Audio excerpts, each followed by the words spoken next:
सबसे पहले आपको बताएं, गजा में जंगबंदी के इम्कानात का मुस्तकबिल क्या होगा।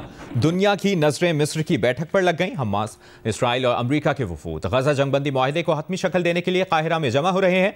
सदर ट्रंप के पेश करदा 20 निकाती अमन मंसूबे पर तफसील से बात होगी। अमरीकी सदर ट्रंप के दामाद और खुसूसी एलची स्टीव विटकॉफ मुज़ाकरात में अमरीका की नुमाइंदगी करेंगे। इसराइली वफ़द भी मुज़ाकरात में शरीक होगा। बिलवास्ता मुज़ाकरात के लिए हमास के वफ़द की भी आज काहिरा आमद मुतवक्के है।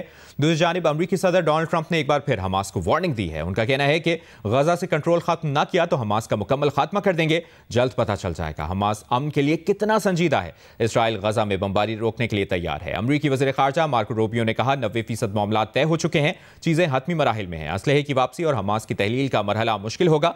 उम्मीद है मुआहदे की तफसीलात जल्द तय जाएंगी, लेकिन डील की 100% जमानत कोई नहीं दे सकता।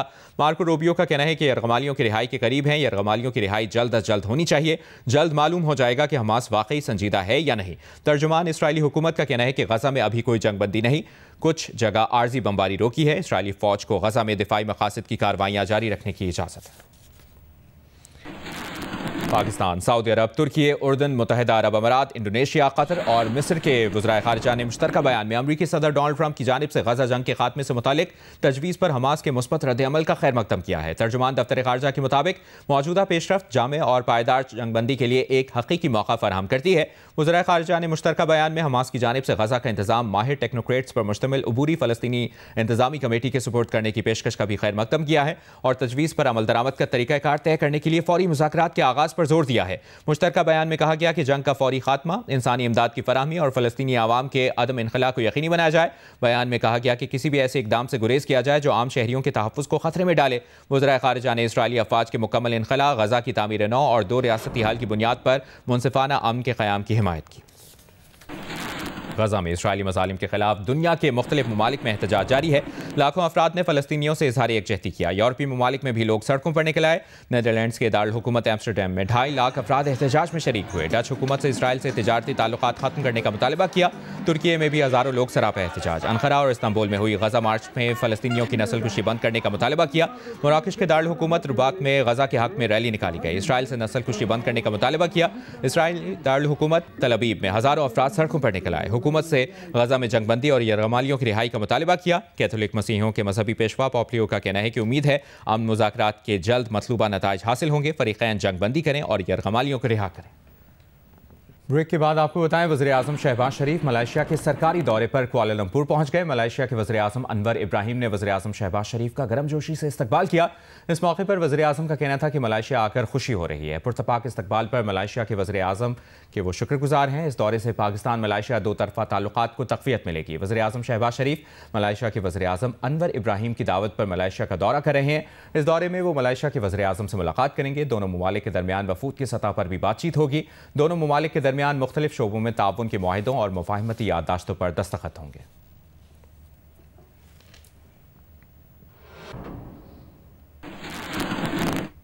वज़ीर इत्तलात सिंध शर्जील इनाम मेमन ने पंजाब हुकूमत के वज़रा को मुबाहिसे का चैलेंज दे दिया। कहा, आपको जिस पॉइंट पर बहस करनी है आ जाएं, जिस प्लेटफॉर्म पर करनी है आ जाएं। मरियम नवाज के बयानात पर रद्द-ए-अमल में कहा कि ऐसा माहौल पैदा करने की कोशिश की जा रही है कि पीपल्स पार्टी वफाकी हुकूमत की सपोर्ट ना करे। पंजाब हुकूमत तनकीद पीपल्स पार्टी पर कर रही है, असल टारगेट वफाकी हुकूमत है। शर्जील मेमन ने कहा कि वज़ीर आला का स्क्रिप्ट राइटर उनको गलत राह पर ले जा रहा है। नफरत फैलाने के बजाय मुत्तहिद होकर चैलेंजेस का मुकाबला करें।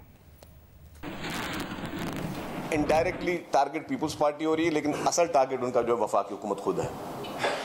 जो उनके आपसी इश्यूज हैं प्राइम मिनिस्टर साहब के साथ या वफाकी हुकूमत के साथ, उसको हमारी आड़ में शायद स्कोर सेटल करने की कोशिश की जा रही है। नया एक चैप्टर खोल देते हैं, कोई सूबायत शुरू कर देते हैं, कोई सारी चीज़ शुरू करते हैं और फिर आपने कहा कि जी तकीर में जी कि मेरे पैसे मेरी मर्जी, मेरा पानी मेरी मर्जी। यार ये कोई बात है कहने की?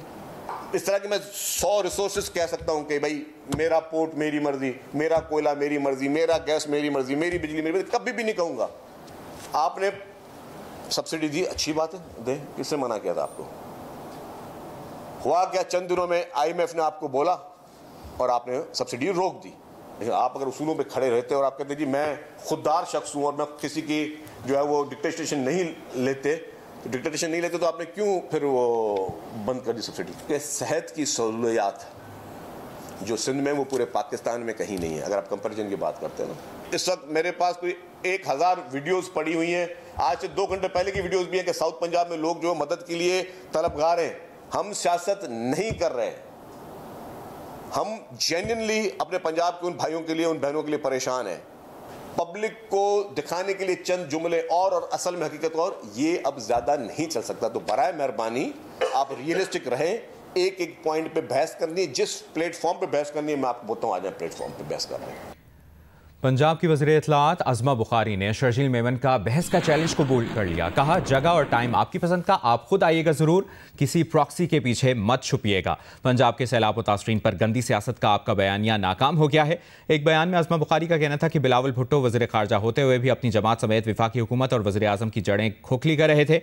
जिनके अपने घर बाप बेटे की नहीं बनती, वो हमारे घर में फजूल ताने करके अपने गुनाहों पर पर्दा डालना चाहते हैं।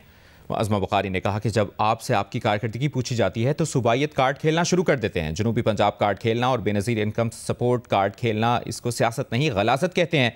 अज़मा बुखारी ने कहा कि आपसे कराची का कचरा उठाने या करप्शन की बात करें तो लिसानियत कार्ड और मरसू मरसू कार्ड ले आते हैं।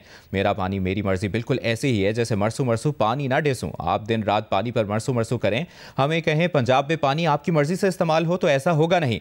अज़मा बुखारी ने कहा कि आप मरियम नवाज़ की मकबूलियत से खौफज़दा ना होते तो आज प्रेस कॉन्फ्रेंस की ज़रूरत ना होती। वज़ीर दिफा ख्वाजा आसिफ ने कहा है कि भारत की जानिब से कोई एडवेंचर खारिज इम्कान नहीं। प्रोग्राम नया पाकिस्तान में उनका कहना था कि भारत शिकस्त खुर्दा है और अपनी साख की बहाली और अंदरूनी दबाव से निमटने के लिए जारियत कर सकता है। गजा अमन मंसूबे से मुताल्लिक़ ख्वाजा आसिफ का कहना था कि गजा में अमन नेतन्याहू की सियासी मौत है, लेकिन इसके बावजूद अमन मंसूबे पर अमल दरामद की उम्मीद है। इसराइल को तस्लीम करने के सवाल पर उनका कहना था कि वो किसी भी सूरत इसराइल को तस्लीम करने के हामी नहीं है। आप उसको रूल आउट नहीं कर सकते। You have to be very very vigilant. इसमें कोई जो है गार्ड्स डाउन करने वाला कोई सिलसिला ही नहीं है। हमने नहीं कर, वो डेस्परेट हुए हैं। दो देर आर कमेंटेटर्स जो है इंटरनेशनली भी कह रहे हैं कि वो इस पोजीशन में नहीं है कि कोई नया एडवेंचर करें, लेकिन एक डेस्परेट आदमी जो है, जो एक से कोई भी तवक्को की जा सकती है। लेकिन इंडिया जो है ना, वो उनको बहुत तंग कर रही है। वहाँ पे लोग जो है ना, उनके गिरेबान पे हाथ डालते हैं कि आपने ये मुल्क के साथ किया क्या है। ये जो बड़के आप मारते थे, और ये जो आप जो नेतन्याहू भी जो है वो भी उसी सिचुएशन में बैठा हुआ है। ये वहाँ पे जो है उसका एंड गेम जो है उसकी भी स्टार्ट ही हो जानी। जिस दिन अमन हुआ उसकी एंड गेम, अपनी जाती एंड गेम स्टार्ट हो जानी है। उसके खिलाफ जो है मुकदमात हैं, उसने अरेस्ट हो जाना है। वो कोलिशन गवर्नमेंट की वजह से, जो एक्सट्रीमिस्ट गवर्नमेंट है, इंतहाई बदबूदार किस्म की एक्सट्रीमिस्ट उसकी अलाइज जो हैं, जो उसकी इसमें पार्टनर्स हैं कोलिशन के अंदर, और वो ही उसकी पॉलिटिकल डिमाइस हो जानी है मुल्क के अंदर। लेकिन मैं तो इसराइल को रेकग्नाइज नहीं करूँगा। ज़ाती तौर पर नहीं, पाकिस्तान रियासती तौर पे क्या मैं किसी सूरत नहीं, मैं कोई किसी एक उसको जो पाकिस्तान को भी मेरी जो राय जो है इस वक्त की 0 इम्कान आते हैं पाकिस्तान के इसराइल को रेकग्नाइज करने के।